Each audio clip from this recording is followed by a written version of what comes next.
தேவனுடைய பரிசுத்த நாமத்துக்கு மகிமை உண்டாவதாக. ஆண்டவரும் உலக இரட்சகரும் ஆகிய இயேசு கிறிஸ்துவின் இனிதான நாமத்தினாலே உங்களுக்கு எங்களுடைய அன்பின் நல்வாழ்த்துக்கள். இந்த 3வது மாதத்தின் 3வது கர்த்தருடைய நாளிலே கர்த்தருடைய வார்த்தையோடு வசனத்தோடு உங்களை சந்திக்க செய்த ஆண்டவருக்கு மகிமை உண்டாவதாக. அசதியாயிராமல் ஜாக்கிரதையா இருக்க வேண்டும் என்பதை ஆவியானவர் நமக்கு உணர்த்தியிருக்கிறார். இந்த நாளின் செய்திக்கு ஆதாரமாக கர்த்தர் கொடுத்த வேத வசனத்தை நான் உங்களுக்கு வாசிக்கிறேன். அப்போஸ்தலனாகிய பவுல் ரோமாபுரியாருக்கு எழுதின நிருபத்தில் 12ஆம் அதிகாரத்தில் உள்ள 11வது வசனத்தை நான் உங்களுக்கு வாசிக்கிறேன். அப்போஸ்தலனாகிய பவுல் ரோமருக்கு எழுதின நிருபத்தில் 12ஆம் அதிகாரத்தில் உள்ள 11வது வசனத்தை நான் உங்களுக்கு வாசிக்கிறேன். அசதியாயிராமல் ஜாக்கிரதையா இருங்கள், ஆவியிலே அனலாயிருங்கள், கர்த்தருக்கு ஊழியம் செய்யுங்கள்.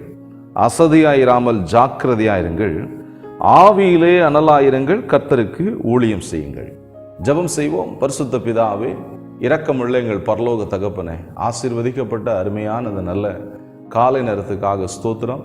இந்த 3வது கர்த்தருடைய நாளிலே தேவ சமூகத்தில் வந்து உங்களுடைய வார்த்தைகளை கேட்க எங்களுக்கு கிருபை பாராட்டினபடியால் உங்களுக்கு ஸ்தோத்திரம். நாங்கள் விழிப்பாக இருக்க வேண்டும் என்பதே நம்முடைய சித்தமாக இருக்கிறது. நாங்கள் ஜாக்கிரதையாக இருக்க நீர் விரும்பி நீர் கொடுத்திருக்கிற வார்த்தைகள் நிமித்தம் பரிசுத்த ஆவியான நிமித்தத்தில் ஆழமான பலமான கிரியை நிறைவேற்றும் நாமத்தை மகிமைப்படுத்துங்க.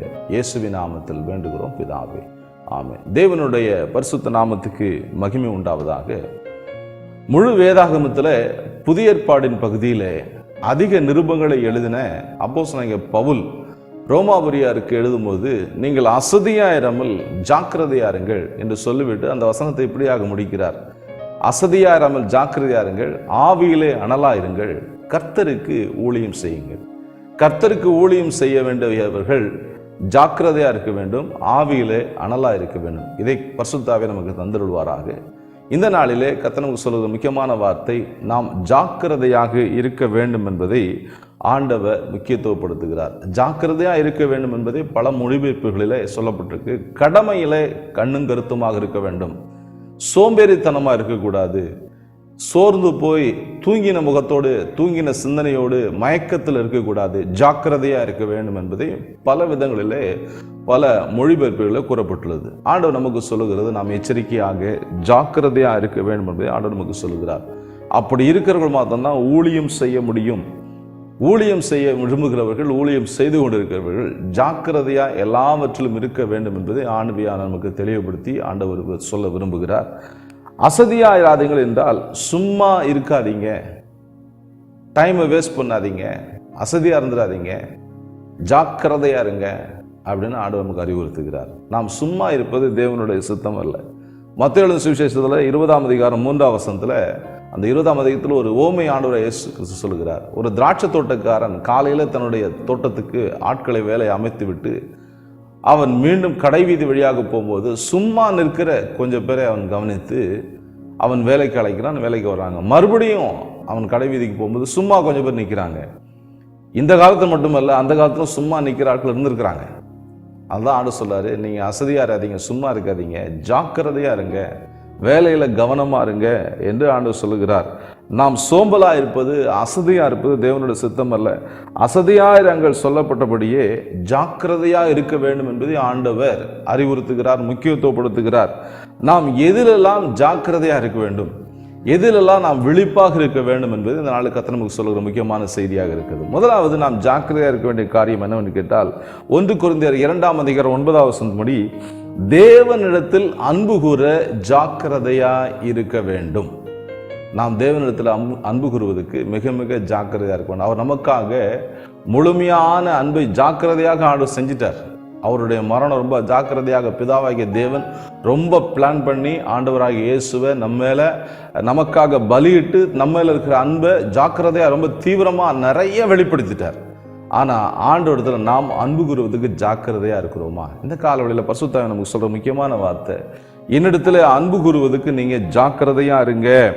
நீங்கள் என்னிடத்தில் அன்பு கூறுகிற மக்களுக்கு நான் ஆயத்தம் பண்ணி வைத்திருக்கிற நன்மையை நீங்கள் பெற்றுக்கொள்ள முடியும் அப்படிங்கிறார். அவர் நமக்கு இந்த ஆயத்தம் பண்ணி வைத்திருக்கிற நன்மையான நாட்களை அனுபவிக்க நாம் அவரிடத்தில் அன்பு கூற ஜாக்கிரதையா இருக்க வேண்டும். அவருக்கும் நமக்கும் இடையே உள்ள உறவில் வளருவதற்கு ஜாக்கிரதையா இருக்கணும். அதை பாதுகாப்பதில், அதில் சேதம் வராமல், குறைவில்லாமல் பாதுகாப்பதில் மிகுந்த மிகுந்த ஜாக்கிரதையோடு இருக்கும் பொழுது தான் அவர் நமக்கு என்ற ஆயத்தம் பண்ணி வைத்திருக்கிற காரியங்களை நாம் பெற்றுக்கொள்ள முடியும். இந்த நீங்கள் ரோமர் 1 கொரிந்தியர் 2ஆம் அதிகாரம் 8ஆம் வசனம் நீங்க வாசிங்கன்னா, இப்பிரபஞ்சத்தில் ஒருவரும் அறியாத நன்மையை கர்த்தர் நமக்கு ஆயத்தம் பண்ணி வைத்திருக்கிறார். இப்பிரபஞ்சத்தில், இந்த வாழ்ற இந்த உலகத்தில், யுத்தங்கள் நடந்து கொண்டிருக்கிற இந்த உலகத்தில், தேவனிடத்தில் அன்பு கூறுகிற மக்களுக்கு தேவன் ஆயத்தம் பண்ணி வைத்திருக்கிறத இந்த உலக விஞ்ஞானம், இந்த உலக அணுசக்தி எதுவுமே அறியாது. இந்த உலகத்தினுடைய அறிவுக்கு எட்டாத ஒரு காரியத்தை தேவன் தமிழிடத்தில் அன்பு கூறுகிற மக்களுக்கு கர்த்தர் ஆயத்தம் பண்ணி வைத்திருக்கிறார். நாம் வாழ்கிற உலகம் விஞ்ஞானத்தில் வளர்ந்த உலகம். எங்கேயோ ஒரு தேசத்திலிருந்து எங்கேயோ ஒரு தேசத்தில் இருக்கிற அதிபரை ஏவுகணையினாலே தாக்கி கொல்லுகிற ஒரு உலகம். ஆள் நேரில் வரலை, நேரில் துப்பாக்கிலாம் பிடிக்கல, கத்தி இல்லை, சண்டை இல்லை, எதுவுமே இல்லை. ஆனால் தூரத்து ஒரு ஏவுகணை 2000 கிலோமீட்டர் தூரத்திலிருந்து அனுப்பின அந்த ஏவுகணை இன்னொரு நாட்டு அதிபரை கொண்டு விட்டது நம்மளாம் செய்தியில் வாசித்தோம், செய்தியில் கவனித்தோம். இப்படிப்பட்ட விஞ்ஞான உலகத்தில் இந்த பிரபஞ்சத்தை நம்ம வாழ்ந்து கொண்டிருக்கிறோம். இப்பிரபஞ்சத்தில் உள்ளவர்கள் அறியாத ஒரு ஆசீர்வாதத்தை, ஒரு மேன்மையை, ஒரு நீடிய வாழ்வை ஆண்டவராகிய இயேசு அவரிடத்தில் அன்பு கூறுவர்களுக்கு ஆயத்தம் பண்ணி கொண்டிருக்கிறார். பிரியமானவர்களே, அவரிடத்தில் அன்பு கூர்ந்தால் மாத்திரம்தான் அவர் ஆயத்தம் பண்ணி கொண்டிருக்கிற பரலோக ராஜ்யத்துக்குள்ள பிரவேசிக்க முடியும். இந்த உலகத்தில் கர்த்தர் நமக்கு ஆயத்தம் பண்ணி வைத்திருக்கிற நன்மைகளை அனுபவிக்க முடியும். அவரிடத்தில் அன்பு கூறுவதற்கு நாம் ஜாக்கிரதையா இருக்க வேண்டும் என்று ஆண்டவர் விரும்புகிறார். யோவானது சுவிசேஷம் 14ஆம் அதிகாரம் 2ஆம் வசனம் சொல்லப்பட்டிருக்கு, இயேசு என்னுடைய பிதாவின் வீட்டில் அநேக வாசஸ்தலங்கள் உண்டு, நான் போய் உங்களுக்காக ஒரு ஸ்தலத்தை ஆயத்தம் பண்ணுகிறேன் என்று ஆண்டவர் சொல்லுகிறார். ஆயத்தம் பண்ண பின்பு நான் உங்களை இடத்தில் சேர்த்துக் கொள்வேன். இப்பிரபஞ்சம் அறியாத ஒரு பரலோக ராஜ்யம் நமக்கென்று ஆயத்தமாகி கொண்டிருக்கிறது. பிரியமானவர்களே, இப்பிரபஞ்சத்தின் ஞானமோ இப்பிரபஞ்சத்தின் காரியங்களோ அதை சுதந்திரித்துக் கொள்ள முடியாது. தேவனிடத்தில் அன்பு கூர்ந்து தேவனுக்கு உண்மையாய் பரிசுத்தமாய் வாழ்கிறவர்களை அவர் ஆயத்தம் பண்ணி வைத்திருக்க அந்த ஸ்தலத்துக்குள்ள கூட்டி சேர்க்க இயேசு சீக்கிரமா வரப்போகிறார். அவரிடத்தில் அன்பு கூற நாம் ஜாக்கிரதையா இருக்க வேண்டும் என்பதை இந்த காலையில் கர்த்தர் நமக்கு சொல்லுகிற முக்கியமான வார்த்தை. ஆண்டவருக்கு பிரியமானவர்களே, நீங்க தேவனிடத்தில் அன்பு கூற ஜாக்கிரதையா இருங்க. அன்பை வெளிப்படுத்துகிற வண்ணமாக இந்த மாதம் 14ஆம் தேதி எல்லாரும் காதலர் தினம் கொண்டாடி இருப்பாங்க. பிரியமானவர் கடந்த மாதத்துல, ஆனா அந்த இதயத்தை உருவாக்கின தேவன் அவர் எவ்வளவு சிறப்பானவர், அந்த இதயத்தை விட அவர் சிறப்பானவர். இதயத்தினுடைய மேன்மை சொல்ல போனால் சொல்லிக்கொண்டே போகலாம். இதயம் என்பது நம்முடைய சரீரத்தில் இருக்கிற தசையிலான ஒரு உறுப்பு, ஓயாமல் உழைத்து கொண்டிருக்கிற ஒரு உறுப்பு தான் நம்முடைய இதயம். இதயம் எந்த காலத்தில் ஓய்வெடுப்பதே இல்லை. தாயின் வயிற்றில் நீங்கள் நான் கருவாய் உருவான 5ஆவது வாரத்திலிருந்து நம்முடைய இதயம் துடிக்க ஆரம்பிக்குது. ஒரு மனிதனுடைய ஆயுசு நாட்கள் 70 வருஷம், பலத்தின் மீது 80 வருஷமா இருந்தாலும் அந்த 80 வருஷமாக அந்த இருதயம் துடித்து கொண்டே இருக்கிறது. பிரியமானவர்களே, அப்படிப்பட்ட இதயத்தை உருவாக்கினவர் தேவன். என் தாய் உருவாகும் முன்னே உம்முடைய கண்கள் என்னை கண்டது என்று சங்கீதக்காரன் சொல்லுகிறார். பிரியமானவர்களே, அப்படிப்பட்ட தேவனுக்கு அவர் நமக்கு கொடுத்த இதயத்தை அவரிடத்துல தான் கொடுக்கணும். அந்த இதயத்துக்குரிய சிம்பிள் அன்பு, அந்த முழு அன்புக்கு சொந்தக்காரர் நம்மை படைத்த ஆண்டவர் மாத்திரம்தான். அவரிடத்தில் அன்பு கூற ஜாக்கிரதையா இருப்போம். கர்த்தர் உங்களை ஆசீர்வதிப்பார். இரண்டாவதாக நாம் எதில் ஜாக்கிரதையா இருக்க வேண்டும் என்று சொன்னால், எரேமியா 48ஆம் அதிகாரம் 10ஆவது வசனம் நீங்க சொல்லப்பட்டிருக்கு, கர்த்தருடைய வேலையை அசதியாய் செய்கிறவன் சபிக்கப்பட்டவன் என்று சொல்லப்பட்டிருக்கு. பிரியமானவர்களே, நாம் கர்த்தருடைய வேலையை செய்வதில் ஜாக்கிரதையா இருக்க வேண்டும். அவருடைய வேலை என்று சொன்னால் என்ன? எது அவருடைய வேலை? வேலை என்பதுக்கு ஆங்கிலத்தில் ஜாப் என்பதனுடைய முழு விரிவாக்கம் ஜஸ்ட் ஒபேயிங் த பாஸ். நம்முடைய பாஸ், நம்முடைய எஜமானன், நம்முடைய இரட்சகராகிய இயேசு கிறிஸ்து. அவருக்கு அப்படியே கேள்வி கேட்காமல் கீழ்ப்படிவதுதான் அவருடைய வேலை. நாம் அவருக்கு முழுமையாக கீழ்ப்படிவதிலே ஜாக்கிரதையா இருக்க வேண்டும். நம்முடைய வேலை அதுதான். ஆண்டவர் என்ன சொல்றாரு, அதுக்கு அப்படியே கீழ்ப்படியணும், கேள்வி கேட்காம கீழ்ப்படியணும். அப்போஸ்தலனாகிய பவுல் கேள்வியை கேட்கல, ஆண்டவரே நான் என்ன செய்ய சித்தமா இருக்கிறேன் என்று தன்னை ஒப்பு கொடுத்தார். இந்த காலவெளியில் நாம் அப்படியே கீழ்ப்படிய நம்மை அர்ப்பணிப்போமா? நிச்சயமாக கர்த்தர் உங்களை ஆசீர்வதிப்பார். கேள்வி கேட்காம கர்த்தர்ட்ட கீழ்ப்படிகளுக்கு மிகுந்த நன்மையை கர்த்தர் வைத்திருக்கிறார். புதிய ஏற்பாட்டில் அதிக நிருபங்களை எழுதின அந்த அப்போஸ்தலனாகிய பவுல் கேள்வி கேட்காம கீழ்ப்படிந்தார். அதனாலே அவர் இந்த உலகம் பேசுகிற அளவுக்கு, தேவனாலே மெச்சுக்கொள்ளப்படுகிற அளவுக்கு இந்த உலகத்தில் அவர் வாழ்ந்தார். அவர் வாழ கற்றுக் கொடுத்திருக்கிறார். கிறிஸ்தவம் எப்படி வாழ வேண்டும், ஒரு கிறிஸ்தவன் எப்படி வாழ வேண்டும் என்று கற்றுக் கொடுத்து தன்னுடைய நிருபங்களாலே அவர் கற்றுக் கொடுத்திருக்கிறார்.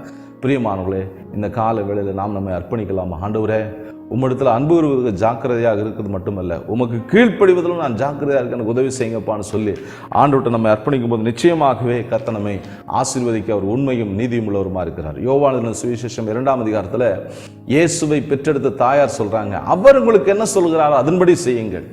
பிரியமானவர்களே, இயேசுவை பெற்றெடுத்த தாயாகிய மரியாளை இந்த உலகம் முழுக்க கடவுளாக கும்பிடுறாங்க.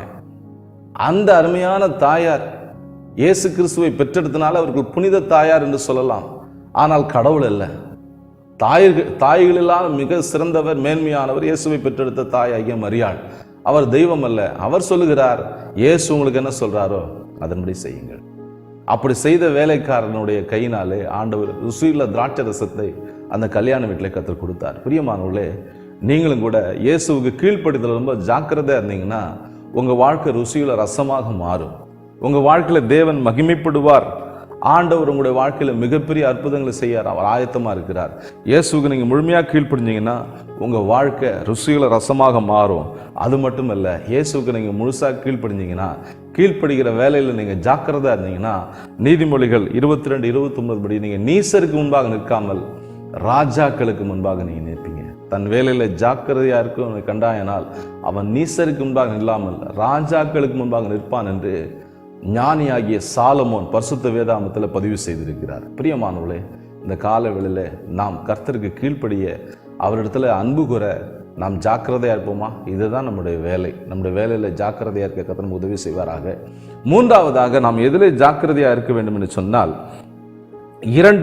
மன்னிக்க வேண்டும். எபேசியர் 4ஆம் அதிகாரம் 3வது வசனத்தை நீங்க வாசிங்கன்னா, ஆவியானவரோடு உள்ள ஐக்கியத்தை காத்துக்கொள்ள ஜாக்கிரதையா இருக்க வேண்டும். இயேசு கிறிஸ்துவை பிதாவாகிய தேவன் ஞானஸ்நானம் எடுத்த உடனேயே ஆவியானவரால் அபிஷேகம் பண்ணப்பட்டார். ஆவியானவர் மேல அவன் தங்கினார். புறாவை போல வடிவம், இவர் என்னுடைய நேசகுமாரன், இவர்களை பிரியமா இருக்குன்னு சொல்லி ஆவியானவர் நடத்துதலுக்கு இயேசு ஒப்பு கொடுத்தார் தானே. ஆவியான வனாந்திரத்துக்கு நேரம் நடத்தினார், காட்டு மிருகங்களுக்கு நேரம் நடத்தினார். ஆவியானவர் கீழ்ப்படிதுன்னு சொன்னால் என்ன? ஆவியான நடத்துகிற வழியிலே நாம் நடக்க வேண்டும். அவரோடு உள்ள ஐக்கியத்தை காத்துக்கொள்ள நாம் ஜாக்கிரதையா இருக்க வேண்டும். அவரோடு உள்ள ஐக்கியத்தை காத்துக்கொள்ள நாம் ஒருமனப்பட்டவர்களாக ஓரிடத்தில் கூடி வருவது மிக மிக அவசியமா இருக்கிறது. சபை கூடி வருதலை முக்கியத்துவப்படுத்துகிறவன் தான் ஆவியானோடு உள்ள ஐக்கியத்தை மதிக்கிறவன், அதை காத்துக்கொள்ள ஜாக்கிரதையா இருக்கிறவன். அப்போஸ்தலர் 2ஆம் அதிகாரம் 1வது வசனம், அவர் எல்லாரும் ஒருமனப்பட்டு ஓரத்தில் கூடி வந்தாங்க. நடந்தது என்ன? நீங்க அதே அப்போஸ்தலர் 2ஆம் அதிகாரத்தில் நீங்க வாசிங்கன்னா அந்த இடத்துல அற்புதங்கள், அப்போஸ்தலர் 2:42 மற்றும் 43 வசனங்கள்ல அற்புதங்கள், அடையாளங்கள் நடந்தது. உங்க வாழ்க்கையில் அற்புதங்கள், அடையாளங்கள் நடக்கணும்னா நீங்க செய்ய வேண்டியது ஆண்டவரோடு உள்ள ஐக்கியத்தை காத்துக்கொள்ள வேண்டும்.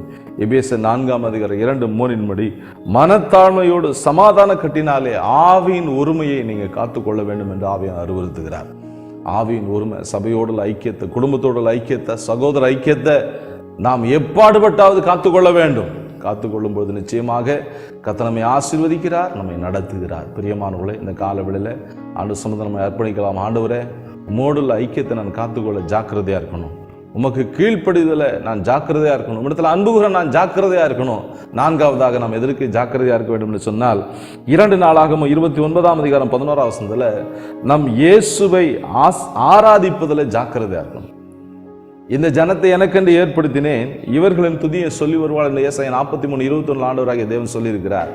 ஆண்டவரை ஆராதிப்பதில் நாம் மிக மிக ஜாக்கிரதையா இருக்க வேண்டும். ஆராதிப்பதுக்கு தான் கர்த்தர் நம்மை உருவாக்கி இருக்கிறார். ஆராதிப்புக்கு தான் நம்ம உயிரோட வச்சிருக்கிறாரு. இல்லாட்ட நம்ம ஆண்டவர் உயிரோட வச்சிருக்கணும். ஒரு நிமிஷத்துல நம்ம கொண்டு போட்டிருக்கலாமே. ஏன்? நம்முடைய நாடி நரம்பெல்லாம் கர்த்தரை ஆராதிக்க வேண்டும். ஐம்புலன்களையும் கர்த்தரை ஆராதிக்க வேண்டும். நம்முடைய நடை, உடை, பாவனை எல்லாமே கர்த்தருக்கு ஆராதனையாக இருக்க வேண்டும். அப்படி இருக்க சகோதரி, உங்கள் சரீரத்தை தேவனுக்கு பிரியமான ஜீவ பலியாக ஒப்பு கொடுக்க வேண்டும். இதுதான் நீங்கள் செய்யத்தக்க புத்தியுள்ள ஆராதனை. தேவனுக்கு சரீரத்தை ஜீவ பலியாக ஒப்பு கொடுக்காம கண்டதையும் மாட்டிக்கிட்டு ஆராதனை பண்றது அது புத்தீனமான ஆராதனை. பரிசுத்த வேதாகமத்தில் அப்போஸ்தலன் பவுல் சொல்லியிருக்கிறது தான் உங்களுக்கு சொல்றேன்.